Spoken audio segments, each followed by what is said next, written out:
ഈ ഭൂമിയിൽ കർത്താവായ യേശു ക്രിസ്തു വന്നപ്പോൾ എങ്ങനെ ക്ഷമിക്കണം, എങ്ങനെ സഹിക്കണം, എങ്ങനെ പൊറുക്കണം നമുക്കൊരു മാതൃക കാണിച്ചു തന്നു.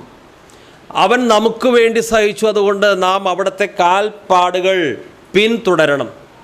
നമ്മുടെ അസ്വസ്ഥത, ടെൻഷൻ, അതിൻ്റെ കാരണം എന്താണ്? യേശു ജീവിക്കുന്നത് പോലെ ജീവിക്കാനുള്ള താല്പര്യം നമുക്ക് അധികമൊന്നുമില്ല. പാപം എന്താണ്?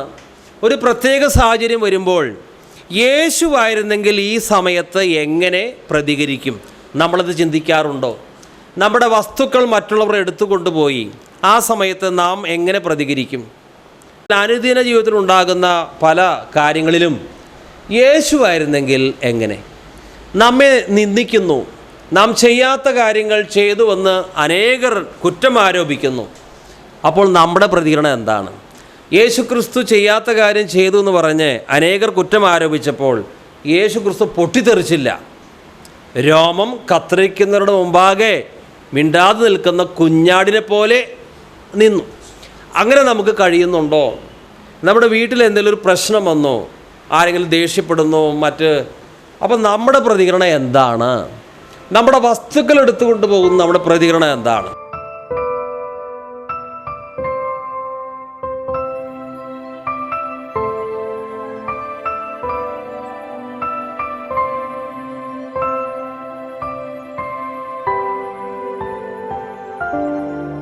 ഞാൻ വിശുദ്ധനായിരിക്കയാൽ നിങ്ങളും വിശുദ്ധരായിരിക്കുവിൻ ദൈവത്തിൻ്റെ കൽപ്പനയാണ്. നമുക്കൊരു വിശുദ്ധ ജീവിതം നയിക്കണമെങ്കിൽ സ്വന്തം മാനം അന്വേഷിക്കരുത്. ജനത്തിൻ്റെ അംഗീകാരം അതിനുവേണ്ടി ഒന്നും ചെയ്യരുത്. ജനത്തിൻ്റെ ഇടയിലുള്ള പ്രശസ്തിക്ക് വേണ്ടി ഒന്നും ചെയ്യരുത്.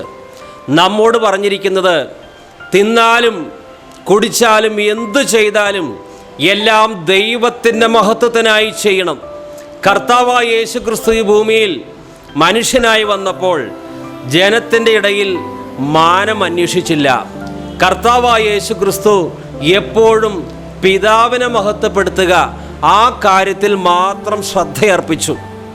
യോഹന്നാൻ എഴുതിയ സുവിശേഷം 7-ാം അധ്യായം 18-ാം വാക്യം. സ്വയമായി പ്രസ്താവിക്കുന്നവൻ സ്വന്തം മഹത്വം അന്വേഷിക്കുന്നു, തന്നെ അയച്ചവന്റെ മഹത്വം അന്വേഷിക്കുന്നവൻ സത്യവാനാകുന്നു. തന്നെ അയച്ചവന്റെ മഹത്വം അന്വേഷിക്കുന്നവൻ സത്യവാനാകുന്നു. നീതികേട് അവനിൽ ഇല്ല.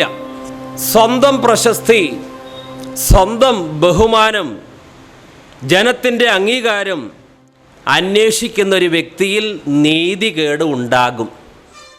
സ്വന്തം മഹത്വം അന്വേഷിക്കാതെ സ്വർഗീയ പിതാവിൻ്റെ മഹത്വം അന്വേഷിക്കുന്ന ഒരു വിശുദ്ധനിൽ മാത്രമേ നീതികേട് അന്വേഷിച്ചാൽ കാണാതിരിക്കുന്നുള്ളൂ. സ്വന്തം നാമത്തിന് വേണ്ടി ചെയ്യുമ്പോഴെല്ലാം അവിടെ പ്രശ്നമാണ്. കർത്താവായ യേശു ക്രിസ്തു തന്നെ അത്ഭുതങ്ങൾ, അടയാളങ്ങൾ ചെയ്തു. ധാരാളം പേർക്ക് രോഗസൗഖ്യം നൽകി. യേശു ക്രിസ്തു നൽകിയ രോഗസൗഖ്യ ശുശ്രൂഷ പോലെ വേറെ ഒരു വ്യക്തിയും രോഗസൗഖ്യ ശുശ്രൂഷ നൽകിയിട്ടില്ല. മുടന്തർ കാണുന്നു, ചെകിടർ കേൾക്കുന്നു, മരിച്ചവർ ഉയർക്കുന്നു. എന്നാൽ ചിലപ്പോൾ കർത്താവായ യേശു ക്രിസ്തു ഇത്രമാത്രം അത്ഭുതങ്ങൾ ചെയ്തതിന് ശേഷം അവിടെ നിൽക്കാതെ ജനത്തിൻ്റെ ഇടയിൽ നിന്ന് മാറിപ്പോയി വിജനതയിൽ പോയി പ്രാർത്ഥിച്ചു. വലിയ അത്ഭുതങ്ങൾ ചെയ്ത വ്യക്തിയാണ് ഇനി ജനത്തിൻ്റെ നടുവിൽ അല്പനേരം നിൽക്കാം എന്നല്ല കരുതിയത്. ലൂക്കോസ് 5:15-16 വാക്യങ്ങൾ. വളരെ പുരുഷാരം വചനം കേൾക്കേണ്ടതിനും തങ്ങളുടെ വ്യാധികൾക്ക് സൗഖ്യം കിട്ടേണ്ടതിനും കൂടി വന്നു. അവനോ വിജനദേശത്ത് പോയി പ്രാർത്ഥിച്ചു കൊണ്ടിരുന്നു. നിങ്ങളെ വിളിച്ച വിശുദ്ധനൊത്തവണ്ണം അനുസരണമുള്ള മക്കളായി എല്ലാ നടപ്പിലും വിശുദ്ധരാകുവിൻ. പഴയ നിയമത്തിൽ വിശുദ്ധന്മാർ വചനം പഠിച്ചു, പ്രവാചകന്മാർ വചനം പഠിച്ചു, വിശ്വാസികൾ വചനം പഠിച്ചു. അത് ദൈവത്തിൻ്റെ കൽപ്പനയാണ്. എന്തിനു വേണ്ടി? ഒരു വിശുദ്ധ ജീവിതം നയിക്കുവാൻ അത് ആവശ്യമാണ്. 1-ാം സങ്കീർത്തനം 1-2 വാക്യങ്ങൾ. ദുഷ്ടന്മാരുടെ ആലോചന പ്രകാരം നടക്കാതെയും പാപികളുടെ വഴിയിൽ നിൽക്കാതെയും പരിഹാസികളുടെ ഇരിപ്പിടത്തിൽ ഇരിക്കാതെയും യഹോവയുടെ ന്യായപ്രമാണത്തിൽ സന്തോഷിച്ച് അവൻ്റെ ന്യായപ്രമാണത്തെ രാപ്പകൽ ധ്യാനിക്കുന്നവൻ ഭാഗ്യവാൻ. എന്നാൽ ഒരു പഴയ നിയമഭക്തൻ വചനം ധ്യാനിക്കുന്നതിനും ഒരു പുതിയ നിയമഭക്തൻ വചനം ധ്യാനിക്കുന്നതിനും ഒരു വ്യത്യാസമുണ്ട്. പുതിയ നിയമവിശ്വാസികളായ നമ്മൾ ദൈവത്തിൻ്റെ വചനം ധ്യാനിക്കുകയും പഠിക്കുകയും ചെയ്യുന്നത് യേശുവിനെ പോലെയാകാൻ വേണ്ടിയാണ്. യേശുവിനെ അനുഗമിക്കുവാൻ വേണ്ടിയാണ്. യേശു ജീവിച്ചതുപോലെ ജീവിക്കാൻ വേണ്ടിയാണ്. വചനം മാംസമായി നമ്മുടെ ഇടയിൽ വസിച്ചു. നമുക്ക് ജീവിക്കുവാൻ സമ്പൂർണ്ണ മാതൃക ക്രിസ്തു കാണിച്ചു തന്നിരിക്കുകയാണ്. പഴയ നിയമത്തിൽ ന്യായപ്രമാണം പഠിക്കുക, അതനുസരിച്ച് ജീവിക്കുക, അത് വലിയ പ്രാധാന്യമുള്ള കാര്യം. എന്നാൽ ഏതെങ്കിലും ഒരു വ്യക്തിയെ അനുഗമിക്കുവാൻ പഴയ നിയമം പറയുന്നില്ല. മോശയെ നമുക്ക് സമ്പൂർണ്ണമായി എല്ലാ മേഖലകളിലും അനുഗമിക്കാൻ പറ്റില്ല. മോശയ്ക്കും ചിലപ്പോൾ അബദ്ധം വന്ന് ദൈവത്തിന് ഹിതകരമല്ലാത്ത ചില കാര്യങ്ങൾ മെരീബയിലെ ആ കലഹജലത്തിങ്കൽ മോശ സംസാരിച്ചിട്ടുണ്ട്. അതുകൊണ്ട് എല്ലാ കാര്യങ്ങളും മോശയുടെ പിൻപറ്റാൻ പറ്റില്ല. ദാവീദ് കർത്താവിന് വേണ്ടി എരിവോടെ പല കാര്യങ്ങൾ ചെയ്തു. എന്നാൽ ചില വിഷയങ്ങൾ മോശമായതും സംഭവിച്ചു. അതുകൊണ്ട് എല്ലാ മേഖലയിലും ദാവീദിനെ നമുക്ക് അനുഗമിക്കാൻ പറ്റില്ല. കർത്താവിന് വേണ്ടി ഏലിയ പ്രവാചകൻ വളരെ വലിയ വീര്യപ്രവൃത്തികൾ ചെയ്തു. എന്നാൽ ഈസബേൽ തന്നെ കൊല്ലും അതിനായി ദൃഢനിശ്ചയം എടുത്തപ്പോൾ ഇനി എന്തിന് ജീവിക്കണം, എൻ്റെ പ്രാണൻ എടുത്താൽ മതി, നിരാശയോടെ കാത്തിരിക്കുകയാണ്. പ്രിയമുള്ളവരെ, അതുകൊണ്ട് പഴയ നിയമഭക്തന്മാരുടെ ജീവിതത്തിൽ പല മേഖലകളിലും അവർ നല്ല മാതൃക നമുക്ക് സമ്മാനിക്കുന്നുവെങ്കിലും ചില മേഖലകളിൽ തെറ്റിപ്പോയിട്ടുണ്ട്. അതുകൊണ്ട് പഴയ നിയമത്തിൽ പറയുന്നത് ന്യായപ്രമാണം പഠിക്കുക, ധ്യാനിക്കുക, അതനുസരിക്കുക. എന്നാൽ പുതിയ നിയമം പറയുന്നത് നിങ്ങൾ വചനം പഠിച്ച് യേശുവിനെ പോലെ ജീവിക്കണം. അവൻ നമുക്ക് വേണ്ടി സഹിച്ചു, നാം പിൻചെല്ലുവാൻ ഒരു മാതൃക തന്നുമിരിക്കുന്നു. യോഹന്നാൻ 1:14 വചനം ജഡമായി തീർന്നു, കൃപയും സത്യവും നിറഞ്ഞവനായി നമ്മുടെ ഇടയിൽ പാർത്തു, ഞങ്ങൾ അവൻ്റെ തേജസ് പിതാവിൽ നിന്ന് ഏകജാതനായവൻ്റെ തേജസ്സായി കണ്ടു. വചനം ജഡമായി തീർന്നു, കൃപയും സത്യവും നിറഞ്ഞവനായി നമ്മുടെ ഇടയിൽ പാർത്തു, ഞങ്ങൾ അവൻ്റെ തേജസ് പിതാവിൽ നിന്ന് ഏകജാതനായവൻ്റെ തേജസ്സായി കണ്ടു. ഈ സുവിശേഷം എഴുതിയ യോഹന്നാൻ യേശു ക്രിസ്തുവിൻ്റെ തേജസ് നേരിട്ട് കണ്ടവനാണ്, യേശുവിൻ്റെ കൂടെ നടന്നവനാണ്. ആ രീതിയിൽ യേശുവിനെ നാം അനുഭവിച്ചറിഞ്ഞിട്ടില്ല. എന്നാൽ വിശുദ്ധ ബൈബിൾ വായിക്കുമ്പോൾ യേശുവിൻ്റെ ദിവ്യ സ്വഭാവത്തിൻ്റെ തേജസ് നമുക്ക് ആത്മീയ കണ്ണുകളാൽ കാണാൻ കഴിയും. അത് കണ്ടിട്ട് നാം യേശു ക്രിസ്തു ജീവിച്ചതുപോലെ ജീവിക്കണം. 1 യോഹന്നാൻ 2:6 അവനിൽ വസിക്കുന്നു എന്ന് പറയുന്നവൻ അവൻ നടന്നതുപോലെ നടക്കേണ്ടതാകുന്നു. 1 യോഹന്നാൻ 2:6 അവനിൽ വസിക്കുന്നു എന്ന് പറയുന്നവൻ അവൻ നടന്നതുപോലെ നടക്കേണ്ടതാകുന്നു. ഇതാണ് നമ്മൾ ദൈവത്തിൻ്റെ വചനം പഠിക്കുന്നതിനും ധ്യാനിക്കുന്നതിനും ഇതിൻ്റെ എല്ലാം ലക്ഷ്യം ഇതാണ്. കുറേ അറിവ് സമ്പാദിക്കുക എന്നതിനേക്കാളൊക്കെ ഉപരിയായി ഒരു ബൈബിൾ ടീച്ചറാകുക, ഒരു കൺവെൻഷൻ പ്രാസംഗികനാകുക, ഇതിനൊന്നുമായിട്ടല്ല വചനം പഠിക്കേണ്ടത്. അവനിൽ വസിക്കുന്നു എന്ന് പറയുന്നവൻ അവൻ നടന്നതുപോലെ നടക്കേണ്ടതാകുന്നു. ക്രിസ്തു എങ്ങനെ ജീവിച്ചുവോ അങ്ങനെ ജീവിക്കാൻ വേണ്ടിയാണ് നാം ദൈവത്തിൻ്റെ വചനം പഠിക്കേണ്ടതും ധ്യാനിക്കേണ്ടതും. ഈ ക്രിസ്തുവിൻ്റെ ദിവ്യ സ്വഭാവത്തിൻ്റെ തേജസ് നമുക്ക് കാണാൻ കഴിയുന്നത് പുതിയ നിയമത്തിൽ യേശു ക്രിസ്തുവിൻ്റെ സുവിശേഷങ്ങൾ, അപ്പസ്തോല പ്രവർത്തികൾ, ലേഖനങ്ങൾ ഇവ വായിക്കുമ്പോൾ ക്രിസ്തുവിൻ്റെ ദിവ്യ സ്വഭാവത്തിൻ്റെ മാഹാത്മ്യം നമുക്ക് കാണാൻ കഴിയുന്നു. കണ്ടതിന് ശേഷം വെറുതെ ഇരിക്കുകയല്ല, ക്രിസ്തു ജീവിച്ചതുപോലെ ജീവിക്കണം. ഇന്ന് ദൈവത്തിൻ്റെ വചനം ജിജ്ഞാസയ്ക്ക് വേണ്ടി പഠിക്കുന്നവരുണ്ട്. അന്ത്യകാല സംഭവങ്ങൾ, 666, ബ്ലഡ് മൂൺ, ഒരുപാട് കാര്യങ്ങൾ. വെളിപ്പാട് പുസ്തകം പലർക്കും പഠിപ്പിക്കാൻ വലിയ താല്പര്യമാണ്. നിശ്ചയമായും വെളിപ്പാട് പുസ്തകം പഠിക്കണം, മറ്റെല്ലാ പുസ്തകങ്ങളും പഠിക്കണം. എന്നാൽ ചിലപ്പോൾ അന്ത്യകാല സംഭവങ്ങളൊക്കെ ചിലർ പഠിക്കുന്നതും പഠിപ്പിക്കുന്നതും പുതിയ അറിവുകൾ കിട്ടാനും വളരെ കർണരസമാകുമാറ് പല കണ്ടുപിടുത്തങ്ങളെക്കുറിച്ച് കേൾക്കുവാൻ, ലോകത്തിൽ സംഭവിക്കുന്ന കാര്യങ്ങളെക്കുറിച്ച് കുറേ അറിവ് സമ്പാദിക്കുവാൻ, അതിനുവേണ്ടി മാത്രം വിചിത്രങ്ങളായ ചില കാര്യങ്ങൾ കേൾക്കാനുള്ള ഒരു രസത്തിന് വേണ്ടി ഇത്തരം ക്ലാസ്സുകളിൽ പോകുന്നവരുണ്ട്. എന്നാൽ ദൈവത്തിൻ്റെ വചനം നമ്മൾ പഠിക്കുന്നത് പുതിയ ചില തത്വങ്ങൾ കേട്ട്, ചില ശാസ്ത്ര സാങ്കേതിക വിദ്യകളെക്കുറിച്ചുള്ള അറിവുകളൊക്കെ കേട്ട് കൊള്ളാം, എത്ര മനോഹരമായിരിക്കുന്നു എന്ന് പറഞ്ഞ് മടങ്ങിപ്പോകാൻ വേണ്ടിയല്ല. ദൈവത്തിൻ്റെ വചനം നമ്മൾ പഠിക്കുന്നത് അത് വെളിപ്പാടായാലും ഉൽപ്പത്തിയായാലും വിശുദ്ധ ബൈബിളിലെ സകല പുസ്തകങ്ങളും നമ്മൾ പഠിക്കുന്നത് യേശു ജീവിച്ചതുപോലെ ജീവിക്കാൻ വേണ്ടിയാണ്. വിശുദ്ധ ബൈബിൾ നമുക്ക് യേശുവിൻ്റെ ജീവിതമാണ് കാണിച്ചു തരുന്നത്. എന്നിട്ട് അവിടുന്ന് നമ്മോട് പറയുന്നു, ഞാൻ വിശുദ്ധനായിരിക്കുകയാൽ നിങ്ങളും വിശുദ്ധരായിരിക്കണം, സകല നടപ്പിലും അനുസരണമുള്ളവരായിരിക്കണം. പണ്ട് നമ്മളെല്ലാവരും പാപത്തിൽ കഴിഞ്ഞവരാണ്. പാപമെന്ന ഫറവോ നമ്മെ കീഴടക്കി. ഇസ്രായേൽ മക്കൾ പണ്ട് ഫറവോൻ്റെ കീഴിലായിരുന്നു, അടിമത്തത്തിലായിരുന്നു. ദൈവം അവർക്ക് ഒരു വിമോചകനെ, മോശയെ നിയമിച്ചു. മോശയുടെ നേതൃത്വത്തിൽ അവർക്ക് വിമോചനം കിട്ടി. പണ്ട് രക്ഷിക്കപ്പെടാത്ത കാലത്ത് നമ്മളും ചില ഫറവോന്മാരുടെ കീഴിലായിരുന്നു. ഏതാണ് ആ ഫറവോ? കോപം. അതൊരു ഫറവോ നമ്മെ കീഴടക്കി.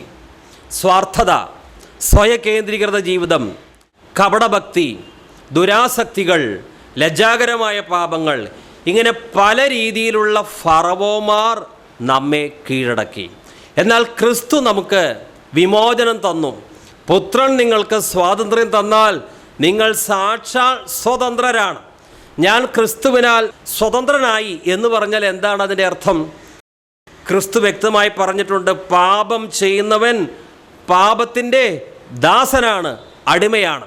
ക്രിസ്തു നൽകുന്ന സ്വാതന്ത്ര്യം, വീണ്ടെടുപ്പ്, അത് ഒരു വിശുദ്ധ ജീവിതം കൂടിയാണ്. കേവലം നാം ചെയ്ത പാപങ്ങൾക്ക് മോചനം മാത്രമല്ല, പിന്നെയോ പാപത്തെ കീഴ്പ്പെടുത്തി പണ്ട് നമ്മെ കീഴടക്കിയിരുന്ന സകല ഫറവോന്മാരെയും തോൽപ്പിച്ച് വിശുദ്ധിയിൽ ജീവിക്കുന്നതാണ് യഥാർത്ഥ ക്രിസ്തീയ ജീവിതം. ഇതിനു വേണ്ടിയാണ് കർത്താവ് നമ്മെ വീണ്ടെടുത്തത്. യേശുക്രിസ്തു നൽകുന്ന വിമോചനം എന്താണ്? സകല പാപച്ചങ്ങലകളിൽ നിന്നും പൂർണ്ണ വിമോചനം.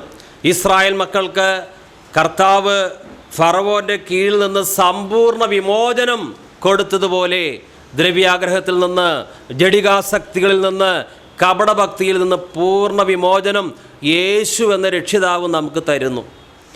പാപങ്ങളെ കീഴ്പ്പെടുത്താതെ നമുക്ക് സ്വർഗത്തിൽ പോകാൻ കഴിയുകയില്ല. എബ്രായ ലേഖനം 12:14. ശുദ്ധീകരണം കൂടാതെ ആരും കർത്താവിനെ കാണുകയില്ല. കർത്താവിനെ കാണുന്നില്ല എങ്കിൽ പിന്നെ ആരെയായിരിക്കും നാം കാണുക? കർത്താവിനെ കാണുന്നില്ലെങ്കിൽ നരകത്തിൽ പിശാചുക്കളെ കാണേണ്ടി വരും. സഭാപ്രസംഗി 3-4 ചിരിക്കുവാൻ ഒരു കാലം, കരയുവാൻ ഒരു കാലം, വിലപിക്കുവാൻ ഒരു കാലം, നൃത്തം ചെയ്യുവാൻ ഒരു കാലം. എന്നാൽ വിശുദ്ധി ആചരിക്കുവാൻ ഒരു പ്രത്യേക സീസൺ, പ്രത്യേക കാലം ഇല്ല. പല മതങ്ങളിലും പാപ്പാമതത്തിലും ഒരു കാര്യം കാണാൻ കഴിയും. ചില പ്രത്യേക മാസങ്ങളിൽ ഭയങ്കര വിശുദ്ധിയാണ്. ആ ദിവസങ്ങളിൽ മറ്റു ദിവസങ്ങളെക്കാൾ കൂടുതൽ വിശുദ്ധി. എന്നാൽ വിശുദ്ധ ഗ്രന്ഥം നമ്മോട് പറയുന്നത് ഒരു സീസൺ വിശുദ്ധിയല്ല. ചിലർ മദ്യം ഉപേക്ഷിക്കും നോമ്പുകാലം വന്നാൽ, പുകവലി ഉപേക്ഷിക്കും, പല കാര്യങ്ങളും ചില മാസങ്ങളിൽ അവർ ഉപേക്ഷിക്കും. അതാണ് ലോകമതങ്ങളിൽ നമ്മൾ കാണുന്ന വിശുദ്ധ ജീവിതം. അത് ഓരോ സീസൺ വിശുദ്ധിയാണ്. എന്നാൽ ദൈവമക്കളെ സംബന്ധിച്ച് ഓരോ സെക്കൻഡിലും, ഓരോ മണിക്കൂറിലും, ഓരോ ദിവസവും, ഓരോ വർഷവും വിശുദ്ധിയിൽ ജീവിക്കണം.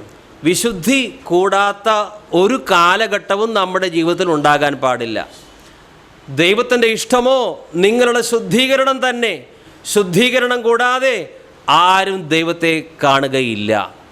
നാം വിശുദ്ധിയിൽ നിലനിൽക്കുവാൻ അത്യന്താപേക്ഷിതമായ ചില ഘടകങ്ങൾ നമുക്ക് പരിശോധിക്കാം. ഒന്നാമതായി, ദൈവം വിലയുള്ളതായി കരുതുന്ന കാര്യങ്ങളെ നമ്മളും വിലയുള്ളതായി കരുതുക. ദൈവം വിലകെട്ടതായി കരുതുന്ന കാര്യങ്ങളെ നമ്മൾ വിലകെട്ടതായി കരുതുക. ഒന്നാമതായി, ദൈവം വിലയുള്ളതായി കരുതുന്ന കാര്യങ്ങളെ നമ്മളും വിലയുള്ളതായി കരുതുക. ദൈവം വിലകെട്ടതായി കരുതുന്ന കാര്യങ്ങളെ നമ്മളും വിലകെട്ടതായി കരുതുക. വിശുദ്ധിയിൽ ജീവിക്കുവാൻ നമുക്ക് സഹായകമായ അടുത്ത കാര്യം ഇതാണ്. നമുക്കറിയാവുന്ന എല്ലാ പാപങ്ങളോടും പൂർണ്ണമായി വിട പറയുക. ദൈവത്തിൻ്റെ പരിശുദ്ധാത്മാവ് തൻ്റെ വചനത്തിലൂടെ ബോധ്യപ്പെടുത്തിയ സകല പാപങ്ങളോടും വിട പറയുക. അങ്ങനെ നമുക്കറിയാവുന്ന പാപങ്ങളോട് വിട പറയുമ്പോൾ അറിയാതെ നമ്മുടെ ജീവിതത്തിൽ കടന്നുകൂടിയിരിക്കുന്ന ചില രഹസ്യ പാപങ്ങൾ കൂടി ദൈവം വെളിച്ചത്ത് കൊണ്ടുവരും. അപ്പോൾ നമുക്ക് ബോധ്യമാകും, ഈ മേഖലയിലും എനിക്ക് വിജയം കിട്ടണം.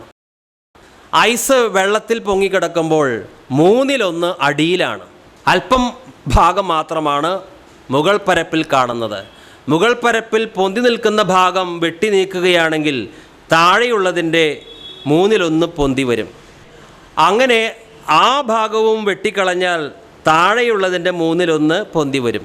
അങ്ങനെ പൊന്തി വരുന്നതെല്ലാം വെട്ടി വെട്ടി നീക്കിയാൽ പിന്നെ ഐസ് പൂർണ്ണമായി അപ്രത്യക്ഷമാകും. എന്നാൽ ആദ്യം ഉയർന്നു നിൽക്കുന്ന അല്പം ഭാഗം വെട്ടി നീക്കുന്നില്ല എങ്കിൽ താഴെയുള്ളത് അതേപടി വെള്ളത്തിൽ കിടക്കും. ഇതുപോലെ നമ്മുടെ ജീവിതത്തിൽ ദൈവത്തിൻ്റെ പരിശുദ്ധാത്മാവ് വചനത്തിലൂടെ ഇന്ന പാപങ്ങൾ ഉണ്ട് എന്ന് നമുക്ക് ബോധ്യം തരുമ്പോൾ ഉടനെ അത് നീക്കണം. അത് നീക്കിയാൽ നമ്മൾ സമ്പൂർണ്ണ വിശുദ്ധരായി എന്നല്ല അതിൻ്റെ അർത്ഥം. അടിയിൽ കിടക്കുന്ന മറ്റു പാപങ്ങളും പൊന്തി വരും. അപ്പോൾ പരിശുദ്ധാത്മാവ് പറയും, നീ ഇതുകൂടി നീക്കണം. അതുകൂടി നീക്കിയാൽ ശേഷിക്കുന്നത് പൊന്തി വരും. ഇതിനെയാണ് വിശുദ്ധീകരണം എന്ന് പറയുന്നത്. അതുകൊണ്ട് ദൈവത്തിൻ്റെ പരിശുദ്ധാത്മാവ് ബോധ്യപ്പെടുത്തുന്ന സകല പാപങ്ങളോടും വിട പറയണം. ഇതാണ് വിശുദ്ധരായി തുടരുവാൻ രണ്ടാമത് ചെയ്യേണ്ട കാര്യം. മൂന്നാമതായി വിശുദ്ധിയിൽ ജീവിക്കുവാൻ ഒരുവൻ ചെയ്യേണ്ട കാര്യം ഇതാണ്. എൻ്റെ സ്ഥാനത്ത് യേശുവായിരുന്നെങ്കിൽ ഈ ഘട്ടത്തിൽ എന്തു പറയുമായിരുന്നു, എന്തു ചെയ്യുമായിരുന്നു? എൻ്റെ സ്ഥാനത്ത് യേശുവായിരുന്നെങ്കിൽ എപ്രകാരം വിട്ടുകൊടുക്കുമായിരുന്നു, എപ്രകാരം സംസാരിക്കുമായിരുന്നു, എപ്രകാരം പൊറുക്കുമായിരുന്നു, എപ്രകാരം സ്നേഹിക്കുമായിരുന്നു? ഇതാണ് വ്യത്യസ്ത സാഹചര്യങ്ങൾ, പ്രതികൂലങ്ങൾ, പ്രലോഭനങ്ങൾ വരുമ്പോൾ നാം ചിന്തിക്കേണ്ടത്. അല്ലാതെ വീണ് കിടക്കുന്ന ചിലരെ നോക്കി അവരെക്കാളും ബെറ്ററായിട്ടാണ് ഞാൻ ഇപ്പോൾ പെരുമാറുന്നത്, അങ്ങനെ ചിന്തിക്കരുത്. നമ്മുടെ ജീവിതത്തെ യേശു ആയിരുന്നെങ്കിൽ എന്ത് ചെയ്യുമായിരുന്നു, ആ മാനദണ്ഡത്തിൽ എപ്പോഴും കാണുകയാണെങ്കിൽ അത് നമുക്ക് താഴ്മയും വിനയും സമ്മാനിക്കും. നമ്മുടെ യഥാർത്ഥ അവസ്ഥ നാം വിശുദ്ധിയിൽ നിന്ന് വളരെ അകലെയാണ് എന്നുള്ള ആ യഥാർത്ഥ കാഴ്ചപ്പാട് നമുക്ക് കിട്ടുവാൻ ഈ രീതിയിലുള്ള ഒരു തുലനം, താരതമ്യം നമ്മെ സഹായിക്കും. ഇനി നാലാമതായി, ഇനി വിശുദ്ധിയിൽ ജീവിക്കുവാൻ നാം ചെയ്യേണ്ട കാര്യം മത്തായി 7:12, മനുഷ്യർ നിങ്ങൾക്ക് ചെയ്യണം എന്ന് നിങ്ങൾ ഇച്ഛിക്കുന്നതൊക്കെയും നിങ്ങൾ അവർക്കും ചെയ്യുവിൻ. മനുഷ്യർ നിങ്ങൾക്ക് ചെയ്യണം എന്ന് നിങ്ങൾ ഇച്ഛിക്കുന്നതൊക്കെയും നിങ്ങൾ അവർക്കും ചെയ്യുവിൻ. നമ്മളിൽ പലരും പരാതി പറയും, അവർ എന്നെ വേണ്ട പോലെ കരുതിയില്ല, വേണ്ട പോലെ സ്നേഹിച്ചില്ല. പക്ഷെ അങ്ങനെ പറയാൻ ഈ വാക്യത്തിൻ്റെ അടിസ്ഥാനത്തിൽ നമുക്ക് അനുവാദമില്ല. മനുഷ്യർ നിങ്ങൾക്ക് ചെയ്യണം എന്ന് നിങ്ങൾ ഇച്ഛിക്കുന്നതൊക്കെയും നിങ്ങൾ അവർക്കും ചെയ്യുവിൻ. റോമാലേഖനം 13:8. റോമാലേഖനം 13:8 നമ്മളിൽ പലരും കാര്യമായി എടുക്കാത്തൊരു വാക്യം. കാരണം പലരും ഇന്ന് കടത്തിലാണ് ജീവിക്കുന്നത്. കടം വാങ്ങി വാങ്ങി പലരും ആകെ അസ്വസ്ഥതയിൽ കഴിയുകയാണ്. റോമാലേഖനം 13:8, അന്യോന്യം സ്നേഹിക്കുന്നത് അല്ലാതെ ആരോടും ഒന്നും കടംപെട്ടിരിക്കരുത്. അന്യനെ സ്നേഹിക്കുന്നവൻ ന്യായപ്രമാണം നിവർത്തിച്ചിരിക്കുന്നു. 2 കൊരിന്ത്യർ 12:15, ഞാൻ അതിസന്തോഷത്തോടെ നിങ്ങളുടെ ജീവന് വേണ്ടി ചെലവിടുകയും ചെലവായി പോവുകയും ചെയ്യും. മറ്റുള്ളവരെ ചൂഷണം ചെയ്യുകയല്ല, ആടുകളുടെ പാല് കറന്ന് രക്തവും കറന്നെടുക്കുകയല്ല. ഞാൻ അതിസന്തോഷത്തോടെ നിങ്ങളുടെ ജീവന് വേണ്ടി ചെലവിടുകയും ചെലവായി പോവുകയും ചെയ്യും. ഇതാണ് ഉത്തമനായ ഒരു ദൈവദാസൻ. ഇനി നാം വിശുദ്ധിയിൽ ജീവിക്കുവാൻ നമ്മെ സഹായിക്കുന്ന മറ്റൊരു കാര്യം, ഈ ലോകത്തിലെ സകല പാപികളെക്കാളും വല്ലാത്ത പാപി ഞാനാണ് എന്ന ചിന്ത. കർത്താവിൻ്റെ കൃപയാലാണ് ഞാൻ രക്ഷിക്കപ്പെട്ടത്, ശരിയാണ്. എന്നാൽ എൻ്റെ യഥാർത്ഥ അവസ്ഥ എന്താണ്? ആ പാപികളിൽ ഞാൻ ഒന്നാമൻ എന്ന ചിന്ത പൗലോസിനുണ്ടായിരുന്നു. ക്രിസ്തുവിൻ്റെ രക്തത്താൽ സമ്പൂർണ്ണമായി കർത്താവ് പൗലോസിനെ നീതീകരിച്ചു, ശുദ്ധീകരിച്ചു, ശരിയാണ്. എങ്കിലും താൻ വാസ്തവത്തിൽ ആരായിരുന്നു പണ്ട് എന്നുള്ള ആ ധാരണ പൗലോസിനുണ്ടായിരുന്നു. തൻ്റെ ക്രിസ്തീയ ജീവിതത്തിൻ്റെ അവസാനം എത്തുമ്പോഴും പഴയകാലം മറന്നില്ല. പൗലോസ് പറയുകയാണ്, 1 തിമോത്തി 1:15, ക്രിസ്തു യേശു പാപികളെ രക്ഷിക്കുവാൻ ലോകത്തിൽ വന്നു എന്നുള്ളത് വിശ്വാസ്യവും എല്ലാവരും അംഗീകരിക്കുവാൻ യോഗ്യവുമായ വചനം തന്നെ. ആ പാപികളിൽ ഞാൻ ഒന്നാമൻ, ആ പാപികളിൽ ഞാൻ ഒന്നാമൻ എന്നുള്ള മനോഭാവം ഉണ്ടാകുമ്പോൾ നാം ഒരു രീതിയിലും അഹങ്കാരത്തിൻ്റെയോ നിഗളത്തിൻ്റെയോ ആത്മാവിനാൽ സ്വാധീനിക്കപ്പെടുകയില്ല. ഇതിൻ്റെ അർത്ഥം പൗലോസ് ഭയങ്കര പാപിയായി നരകത്തിലേക്ക് പോകാനിരിക്കുന്നു എന്നല്ല അർത്ഥം. തൻ്റെ പഴയകാലം ഓർക്കുകയാണ്. കർത്താവായ യേശു തൻ്റെ വിശുദ്ധ രക്തത്താൽ തന്നെ കഴുകി ശുദ്ധീകരിച്ചിരുന്നില്ല എങ്കിൽ പൗലോസ് നിത്യമായ നരകത്തിൽ കിടക്കേണ്ടതാണ്. കാരണം പാപികളിൽ ഒന്നാമന് അർഹതപ്പെട്ട സ്ഥലം ഏതാണ്? സ്വർഗമല്ല, നരകത്തിൽ അടിത്തട്ടാണ്. എന്നാൽ കർത്താവിൻ്റെ കൃപയാൽ താൻ രക്ഷപ്പെട്ടു. ഇങ്ങനെ ഘോരനായൊരു പാപിയോടാണല്ലോ കർത്താവ് കരുണ കാണിച്ച് ആ പാപിയെ ശുദ്ധീകരിച്ചത് എന്നുള്ള ബോധ്യം പൗലോസിൻ്റെ ജീവിതത്തിൻ്റെ അന്ത്യം വരെ നിലനിന്നിരുന്നത് കൊണ്ട് അത് പൗലോസിനെ താഴ്മയിൽ നിർത്തി. ഇന്ന് നമ്മളിൽ പലരും വിശ്വസിച്ചു, സ്നാനപ്പെട്ടു, കുറച്ചു കാലം കഴിയുമ്പോൾ ദൈവദാസനായി, അതിശ്രേഷ്ഠ ദൈവദാസനായി, റവറൻ്റായി, മറ്റു പലതും ഒക്കെയായി. അപ്പോൾ ഞാൻ എവിടെയായിരുന്നു?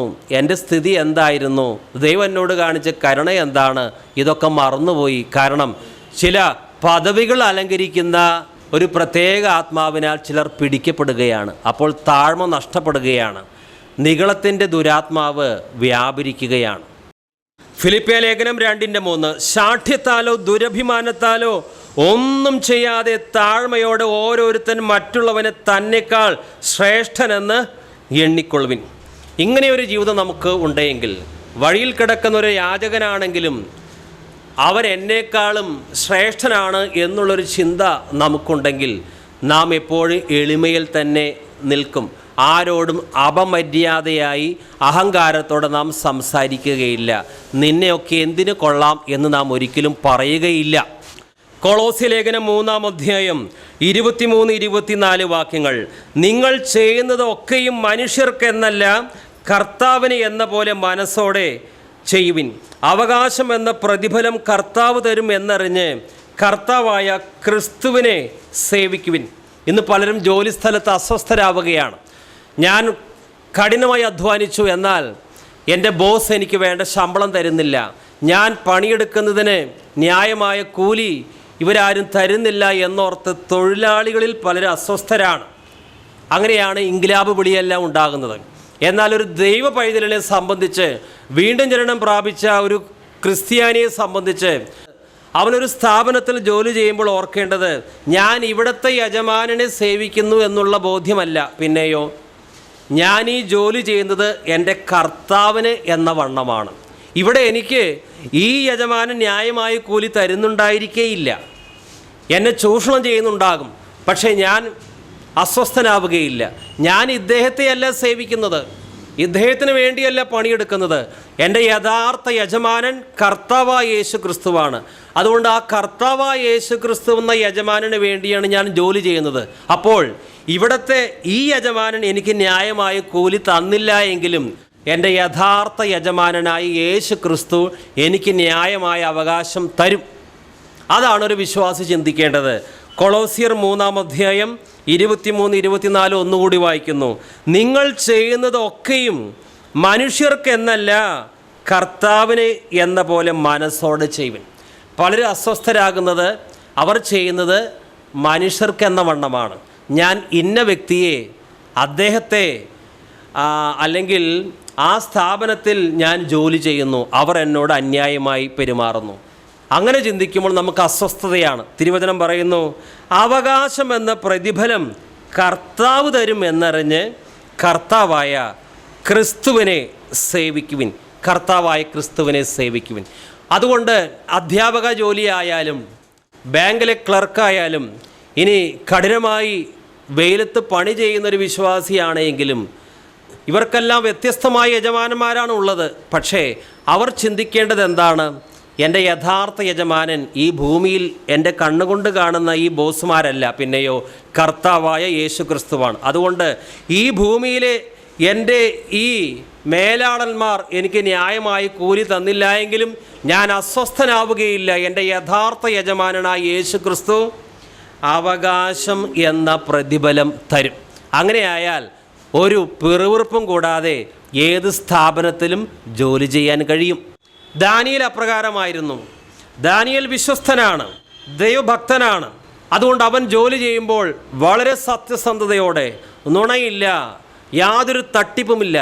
ദാനിയേലിൻ്റെ ശത്രുക്കൾ പോലും ദാനിയേൽ ജോലി ചെയ്യുമ്പോൾ അവന് കൊടുക്കാൻ വേണ്ടി ഇവൻ നുണ പറയുന്നുണ്ടോ, ഏതെങ്കിലും മേഖലയിൽ തട്ടിപ്പ് കാണിക്കുന്നുണ്ടോ പരിശോധിച്ചു. ഒരു കൊച്ചു കാര്യത്തിൽ പോലും ഈ ദാനിയേലിന് കൊടുക്കാനായിട്ട് അവർക്ക് കഴിഞ്ഞില്ല. ഇതാണ് ജോലി സ്ഥലത്തെ ഒരു വിശുദ്ധ ജീവിതം ഒരു യഥാർത്ഥ ക്രിസ്തുഭക്തനെ സംബന്ധിച്ച്. ദാനിയേൽ 6-ാം അധ്യായം 4, 5 വാക്യങ്ങൾ. ആകയാൽ അധ്യക്ഷന്മാരും പ്രധാന ദേശാധിപന്മാരും രാജ്യം സംബന്ധിച്ച് ദാനിയേലിന് വിരോധമായി കാരണം കണ്ടെത്തുവാൻ അന്വേഷിച്ചു. എന്നാൽ യാതൊരു കാരണവും കുറ്റവും കണ്ടെത്തുവാൻ അവർക്ക് കഴിഞ്ഞില്ല. അവൻ വിശ്വസ്തനായിരുന്നതുകൊണ്ട് ഒരു തെറ്റും കുറ്റവും അവനിൽ കണ്ടെത്തിയില്ല. അപ്പോൾ ആ പുരുഷന്മാർ, നാം ഈ ദാനിയേലിൻ്റെ നേരെ അവൻ്റെ ദൈവത്തിൻ്റെ ന്യായപ്രമാണം സംബന്ധിച്ചുള്ളതല്ലാതെ മറ്റൊരു കാരണവും കണ്ടെത്തുകയില്ല എന്ന് പറഞ്ഞു. ദാനിയേലിന് വലുത് ജോലിയല്ല, ദാനിയേലിന് വലുത് കർത്താവായിരുന്നു. ഇന്ന് പലർക്കും വലുത് ജോലിയാണ്, കർത്താവല്ല. കർത്താവ് ഈ ജോലി തന്നതാണ്. അതുകൊണ്ട് അല്പം തട്ടിപ്പും സൂത്രവും കാണിച്ചാലും കുഴപ്പമില്ല, ജോലി ഒരിക്കലും നഷ്ടപ്പെടുത്തരുത്, അങ്ങനെ ചിന്തിക്കുന്നവരുണ്ട്. എന്നാൽ ഒരു വിശുദ്ധൻ അങ്ങനെയല്ല ചിന്തിക്കുന്നത്. എൻ്റെ കർത്താവിൻ്റെ സുവിശേഷത്തിന് യോഗ്യമാവണ്ണം ജീവിക്കുവാൻ ഈ ജോലിയിൽ നിന്നാൽ സാധ്യമല്ല എന്ന് മനസ്സിലാക്കി അത് ഉപേക്ഷിക്കുവാൻ, അത് തെറ്റായ രീതിയിൽ പാപങ്ങൾ ചെയ്യുവാൻ പ്രേരിപ്പിക്കുന്ന ഒരു ജോലി മേഖലയാണെങ്കിൽ അത് ഉപേക്ഷിക്കുവാൻ ഒരു വിശുദ്ധന് ഒരു ബുദ്ധിമുട്ടും ഇല്ല. ദാനിയേലിനെ സംബന്ധിച്ച ജോലിയല്ല മുഖ്യ വിഷയം. അവൻ്റെ രഹസ്യ ജീവിതവും പരസ്യ ജീവിതവും ദൈവത്തിൻ്റെ മുമ്പാകെ വിശുദ്ധിയിൽ ജീവിക്കുവാൻ അവൻ ആഗ്രഹിച്ചു. അതുകൊണ്ട് അവൻ്റെ ജോലി പോകട്ടെ, ജീവൻ പോകട്ടെ, ഇതൊന്നല്ല പ്രശ്നം. കൊളോസ്യ ലേഖനം 3-ാം അധ്യായം 23-24 വാക്യങ്ങൾ. നിങ്ങൾ ചെയ്യുന്നതൊക്കെയും മനുഷ്യർക്കെന്നല്ല കർത്താവിന് എന്ന പോലെ മനസ്സോടെ ചെയ്യുവിൻ. അവകാശം എന്ന പ്രതിഫലം കർത്താവ് തരും എന്നറിഞ്ഞ് കർത്താവായ ക്രിസ്തുവിനെ സേവിക്കുവിൻ.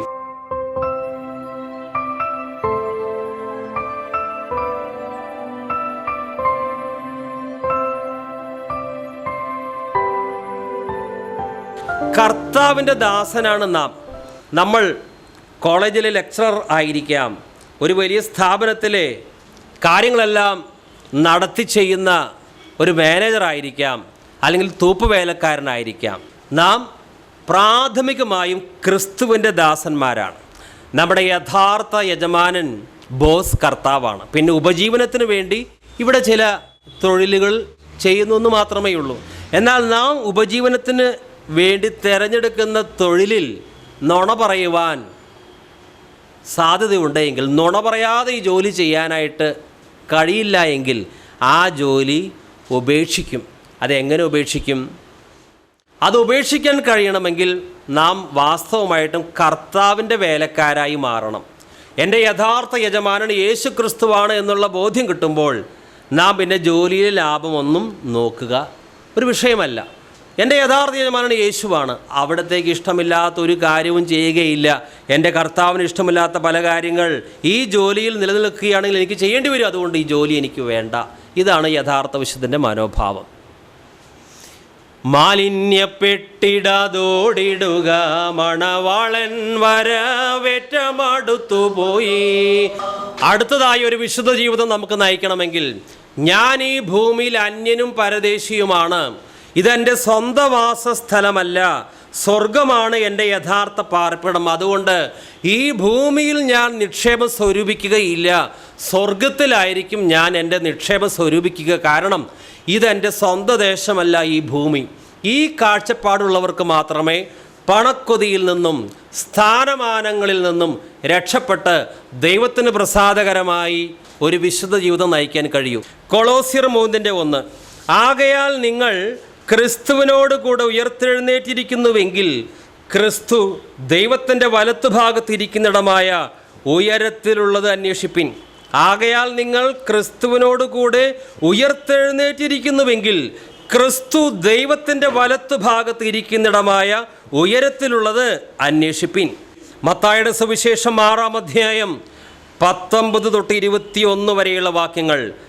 പുഴുവും തുരുമ്പും കെടുക്കയും കള്ളന്മാർ തുരന്ന് മോഷ്ടിക്കുകയും ചെയ്യുന്ന ഈ ഭൂമിയിൽ നിക്ഷേപം സ്വരൂപിക്കരുത്. പുഴുവും തുരുമ്പും കെടുക്കാതെയും കള്ളന്മാർ തുരന്ന് മോഷ്ടിക്കാതെയും ഇരിക്കുന്ന സ്വർഗത്തിൽ നിക്ഷേപം സ്വരൂപിച്ചു കൊള്ളുവിൻ. നിന്റെ നിക്ഷേപം ഉള്ളിടത്ത് നിന്റെ ഹൃദയവും ഇരിക്കും. Lord,